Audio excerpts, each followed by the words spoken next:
Hey friends, it's Jasmine, and I hope that you all are doing well.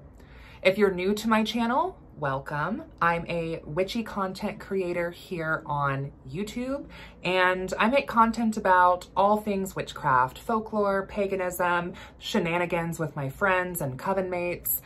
So if you're into that sort of thing, you should definitely check out some of the other videos on my channel. And if you're a returning subscriber, thank you so much for coming back. It's good to see you. And let's get into today's topic. So first, really quick, I wanna show you these amazing earrings. Sorry, I'm looking at the camera over here. I need to be looking over here.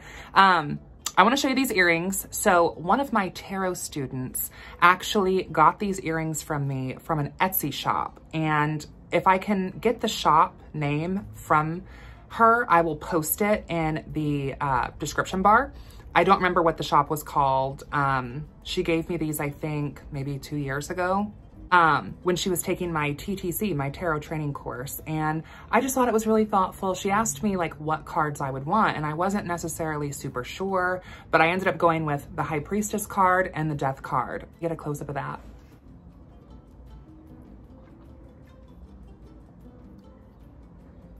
Well, I had picked these cards because if you're familiar with RWS, which is Rider-Waite-Smith Tarot, or if you're not, the High Priestess really represents tapping into your own intuition and really trusting your intuition.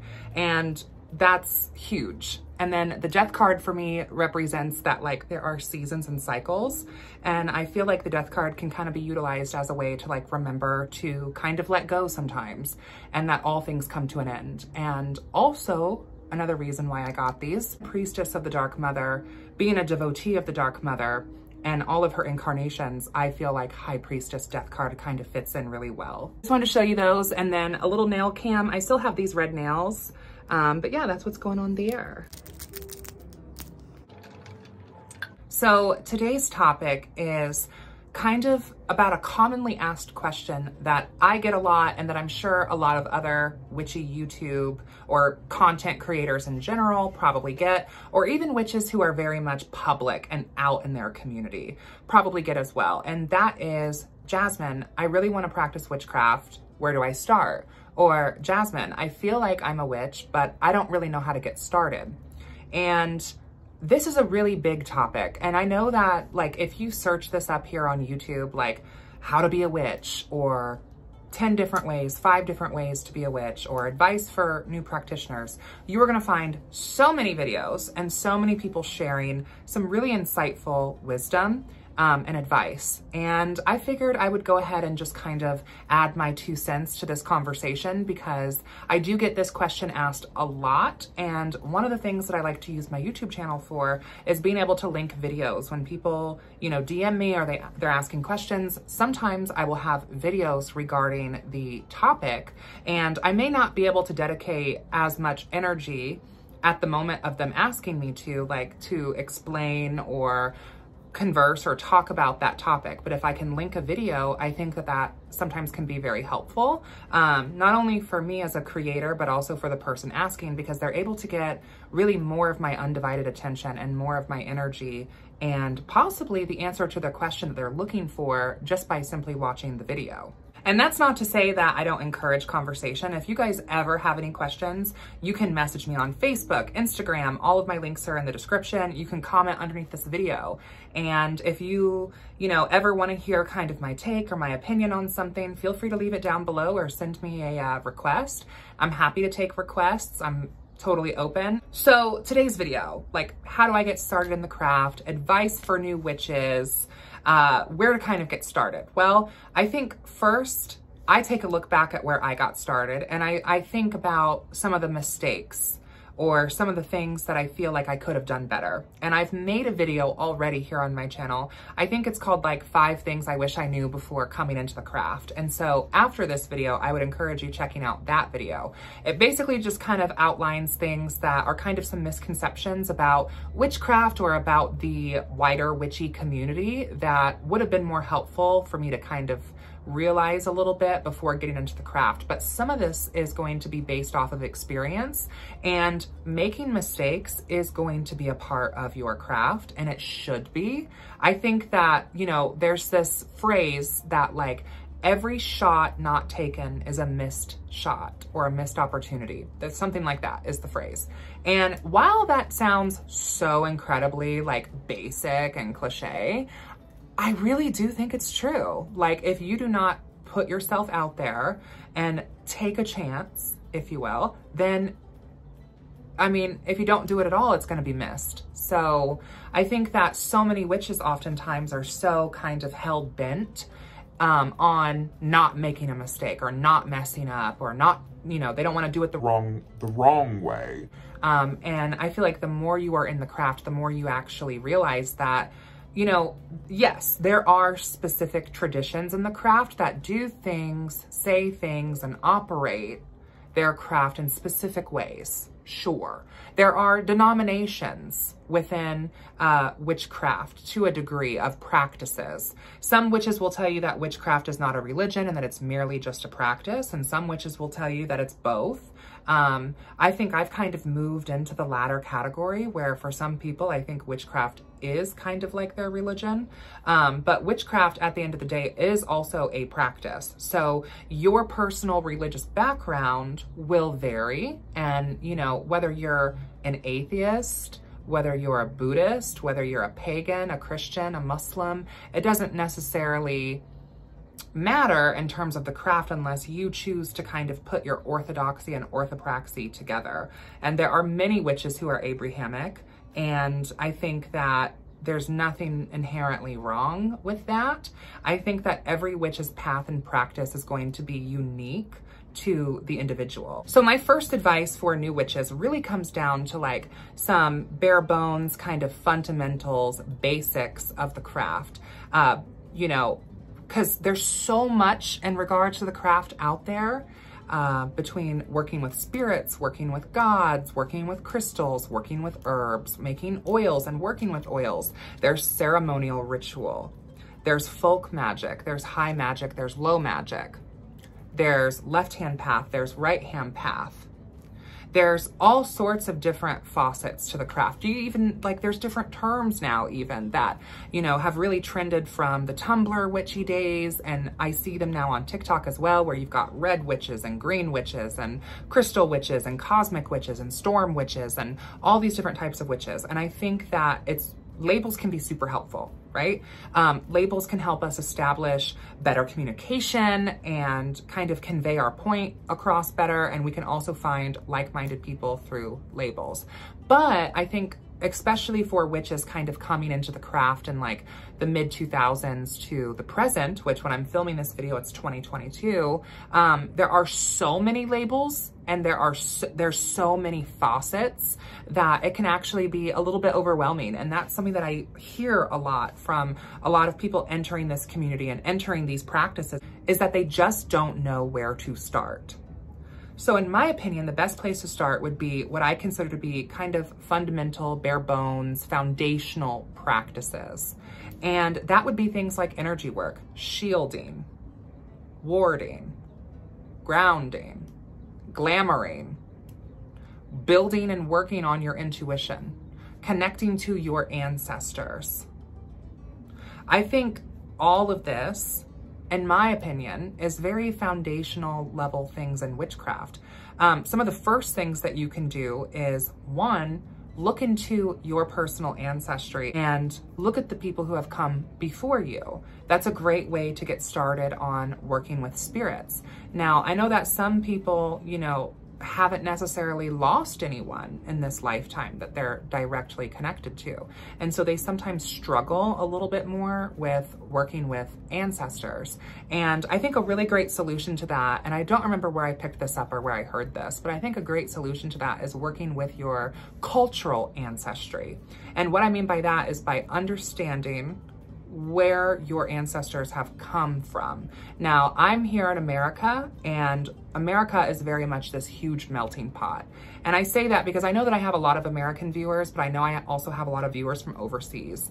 And so one thing about the United States is that there's a lot of immigration here. There's a lot of intermixing here, and a lot of us have multiple different, you know, our nationality is American, have different cultural ancestry. So we do have this American culture, if you'll call it that too, where depending on where you are in the United States, things are vastly different. If you're in the South versus the Midwest versus the East Coast, West Coast, it's almost like you're in a different country, really. I mean, that's how dramatically different it is. The United States is huge. But connecting to your cultural ancestry and also connecting to the land that you reside on. So even though you may not be native to the land that you live on, I think it's important to get to know the land and start working with the land.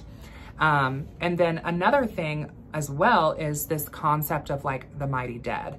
These would be the witches who have come before you. So this isn't necessarily connected to bloodline ancestors. And you can also work with spirits that aren't of your blood as well. You know, I have a whole video here on my channel talking about building spirit alliances and like rituals in the cemetery, rites and rituals and way to basically make friends on the other side. So if you're interested in that, I have a video here on the channel. You can go check that out. The mighty dead are basically the witches who have come before us. And I just recently read Traditional Witchcraft, and in that book, Keldon recommends this book called Ancestors of the Craft by Christopher Penczak.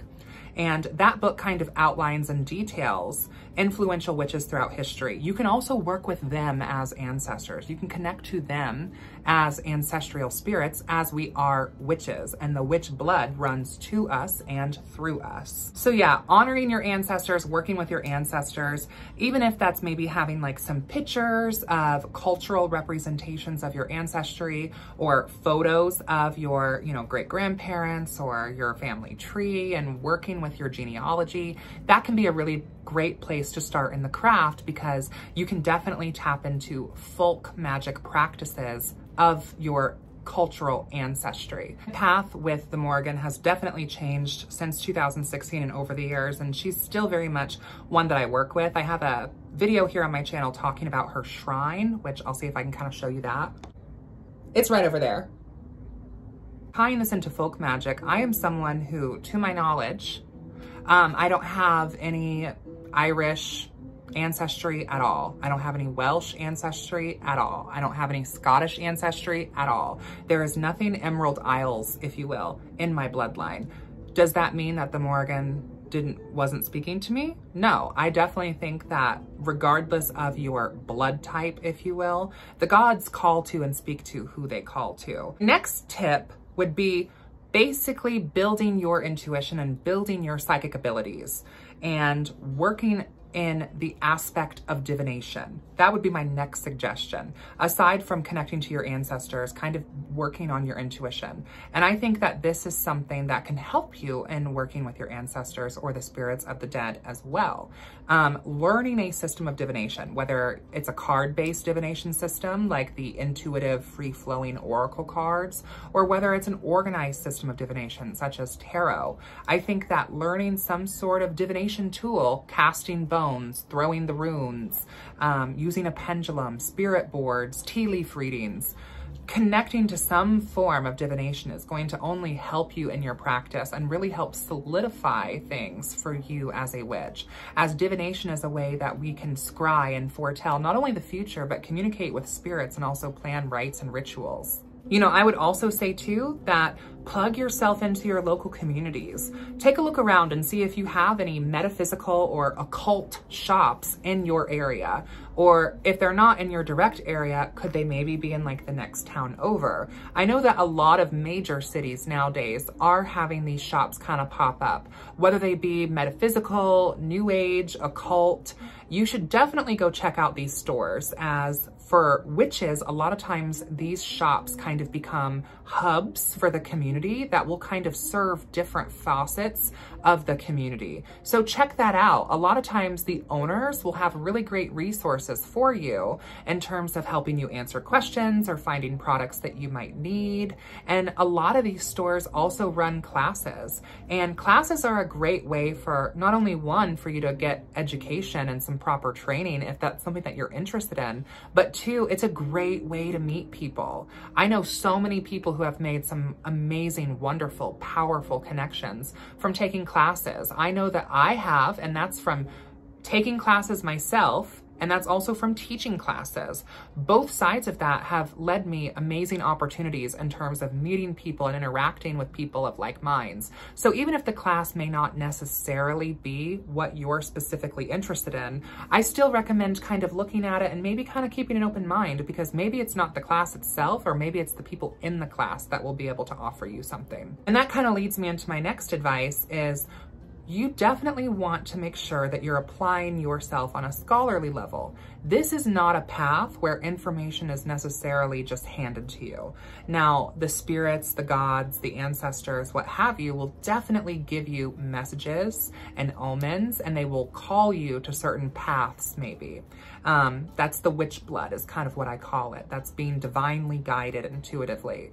But other than that, you do need to kind of brush up on some sort of bare bone basics and allow yourself to really commit to educating yourself.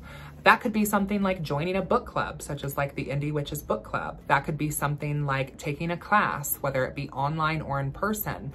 But continued education in the craft is something that is only going to better your craft, because this is really a practice in the sense that there really aren't masters. And this is coming from someone who is an HP within a coven. I don't consider myself a master just because I'm a high priestess of a coven. I don't really think that there are gurus or masters in witchcraft. There may be people who either have been given or claim the title of elder, and there are definitely people who are more active in the community or people who serve as kind of community resources. And a lot of times those are metaphysical shop owners or group leaders or community leaders, but not always. And there are so many times where even I myself, like I've only been really practicing for about a decade. There are witches who have been practicing for significantly longer. But there's also witches who are brand new coming into the craft, really offering an entirely fresh and new perspective. And the way they look at things is different than the way that I was looking at things, you know, in the late 90s, mid 2000s sort of era of witchcraft.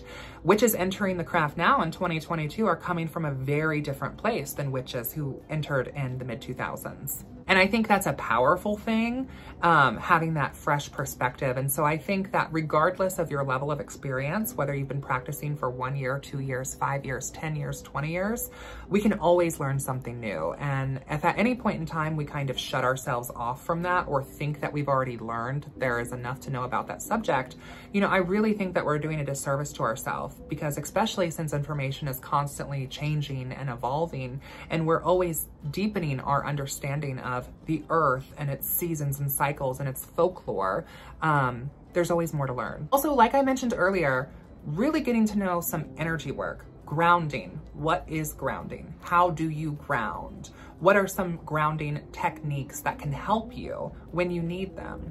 Shielding. What is shielding? Why could that be beneficial for you to learn how to shield or protect your energy? That also kind of ties into glamoring. Why would a witch need to glamour? Why would a witch need to appear as one thing when it's really another, if you will? These are energy techniques that I'm not going to go into explicit detail about these individual techniques in this video because 40 minutes long. But what I will say is look into some of these energy techniques. And as cliche as it sounds, meditation is really important. And I know that there are people out there who struggle with meditation. I've definitely been one of those people. I still am one of those people. Sometimes it's hard to sit there and experience stillness, especially if you are someone who is neurodivergent. So there are other forms of meditation though. There are active meditation, whether that be meditating while dancing or working out. One of my favorite ways of active meditation is literally just going to my local state park, putting my headphones in and walking the trails and listening to music that I feel spiritually inclined to listen to and being out in nature. For me, is a form of active meditation where I'm able to kind of clear my head, recharge, and receive messages. Another really great thing for you would be to keep some sort of journal. Now, some witches might call this a book of shadows, other may call it a grimoire, some witches might call it a book of mirrors. Whatever you decide to call it, you could just call it your journal if you wanted to, but keeping a journal for you to catalog your readings, such as like your divinatory readings, like your tarot readings or your rune readings, keeping a journal to kind of catalog things that you're learning, like maybe you start learning some of those energy techniques that I had mentioned and you write in your journal. I think putting pen to paper is really important. It's really helpful when it comes to manifestation work, but it's also really helpful for, you know, learning the material. It's one thing to read something out of a book, and it's another thing to like listen to someone talk, like in this video, how you're listening to me. But when you actually put the pen to paper and write things down in your notebook in your own words, which I know sometimes that might feel like work, but if you're not willing to put in some level of work, then I would consider why you are wanting to walk the path of a witch, because this path does require you to kind of commit yourself in ways that sometimes will be tiring, such as shadow work. This is something that can be very difficult and is necessary. I think something else that can be really helpful is starting or establishing some sort of daily practice. And a daily practice could be as high and mighty and ceremonial, or as low and down to the earth and folkish as you want it to be. Your daily practice could be, you know, when you get up in the morning after your shower, maybe after you've made your coffee. I know for me, you know, when I come in here to my home office where I have also my vanity set up, something I do is just simply lighting some incense. Like, it does not have to be a high ceremonial ritual where you're invoking this and calling upon that. You know, when you're getting ready for the day, you can kind of set your intention for the day, or even before you get out of bed, you can sit for a few minutes and just be present in that moment and kind of set your intentions for that day. I do the same thing with incense. I will pick certain scents of incense that represent and correspond to different energies that I'm trying to bring in for that day. Another thing that you could do for your daily, or this might even be a weekly. I know for me, this is something that I tend to do more weekly or more monthly, but that is daily card pulls, whether that be an oracle card, or they even have those calendars where each day you pull one, or books where each day you read, you know, a quote or some sort of prayer or something to kind of meditate on. Those are all really great techniques for you to kind of plug into your spirituality and remember your divine sovereignty each day, because it's so easy to get carried away and swept up in the day-to-day life motions. You know, like we've got kids, we've got jobs, we've got responsibilities, we got to do this, we got to do that, we got to do this, and we got to do that, to where it can be hard sometimes to make sure that we're also taking care of our spiritual self. But I do think that taking care of your spiritual health will also help take care of your emotional and your mental health, and even your physical health. I would be more than happy to do a video about ancestor work, building ancestor altars, connecting with your ancestors. If that is something that you guys are interested in, I would be happy to do that. And also I'd be happy to talk more about the mighty dead. I would also recommend that you explore kind of your local area. Magic is all around us. For one, it's within us because we are inherently magical, spiritual beings, but it's also all around us in our environment as well. Depending on where you live, you can tap into some very powerful currents of magic, and pretty much every region has magic that can be tapped into via ley lines in the earth itself, or historical monuments or access points to this sort of magic. I recently made a post on Instagram and Facebook about me working with the spirit of my city, which I live in Indianapolis, Indiana, which for most people just kind of seems like a small Midwestern capital. And it is, but surprisingly, there's a lot more magic here than maybe what would meet the eye or what you would assume. One, we have tons of underground catacombs with rich history. Our state was part of the Union, so we have a lot of Civil War history here. Our state also is built on a grid system, and the center of our downtown has a giant obelisk in it. Our city is heavily influenced by German immigrants, and with that comes a lot of German superstition here in this city as well. We have presidential houses like the Benjamin Harrison home and other sort of historical monuments like the Hannah House. Of course, like most states, we have our crybaby bridges and we have haunted intersections, and there's all sorts of like local legends and folklore. And I think that learning about that and connecting to that is really important. I was recently talking with Australia not too long ago, and we were talking about Lupercalia and Valentine's Day and lycanthropy and werewolves and how much rich werewolf lore we have in Indiana. So even the downtown district of Indianapolis, and really working with the energy that's within the asphalt and the red bricks of the buildings can be very powerful as well, sort of the genus loci of the space. You will have things that are catered to your specific region, whether that be really cool cemeteries, like we also have the Crown Hill Cemetery, which is one of the oldest and largest municipal cemeteries in the United States. It's a gorgeous cemetery, and it's a great cemetery to go out and learn about the city's history. Connecting with the local landscape is only going to really enhance your practice. Also look into some of the indigenous and native spirits of the land that you are living on, as those are spirits that you will likely encounter regardless of what path you are on, because you are on their land. Chances are, if you're into paganism or any of those sort of religious faiths and traditions, or even if you're simply just into magic, witchcraft, chances are there's probably a pagan pride day either in your state or somewhere in a town near you. Those are really great places to not only support magically owned and pagan owned businesses, but also to meet people. They tend to have really great workshops at pagan prides and public rituals that you can attend. And there's always different ways for you to kind of plug in. There's also the website, I believe it's called The Witch's Voice. We used to have a thing like Witchvox. Now I think we have The Witch's Voice. That's a site that you can tap into and connect with local witches. And as cliche as this sounds, Facebook groups. I know that might sound silly, but like there are so many different types of groups where people are just posting their experiences and sharing their information with people. And that's a great way to learn as well. YouTube. I know that for me, there was a lot of witches in the early days of witchy YouTube that I watched. And while I never met them in person, I felt like I had kind of established this sort of relationship with them because they were in my practice during a very influential time where I was kind of making my groundwork and finding my feet in the craft. And there are still witches on YouTube that I watch and that I learn from still. Some other things that are kind of some foundational aspects of your practice that you could think about considering to learn and incorporate is, what is banishing? What is cleansing? Are these sort of rituals and how do we do them? What tools can we use to cleanse a space of its energy?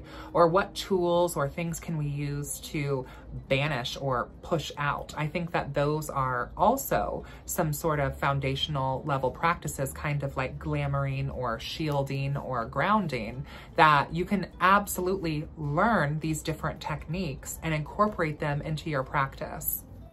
Anyway, that's just a couple of my sort of ideas for advice for new witches. Let me know what you think about this video. And if you have advice for new witches, comment down below and let me know what you think. What sort of advice would you give someone who's just entering the craft? And if you've made it this far in the video, one of the things that I've started doing here in my videos is doing like secret words. And these secret words are words that I would like you to incorporate in your comment below down in the comment section. Don't say that it's a secret word, just say the word mixed in with your comment. And for this video, we are going to use the keyword moon. So the secret word is moon. Use that word somewhere in your comments below, and that way it's kind of like a fun nod and gesture that like, hey girl, I watched the whole video. Or, hey, I made it this far in the video. I would super appreciate it. Thank you all so much for hanging out, and a big shout out to all of my supporters on Patreon. I would definitely not be able to do this without you. If you're interested in the Patreon, there is a link down below in the description where you can get early access release to content and exclusive content, as well as my entire personally curated occult library that I have for all of my workshops and all of my classes, if that's something that you are interested in doing in a self-taught method.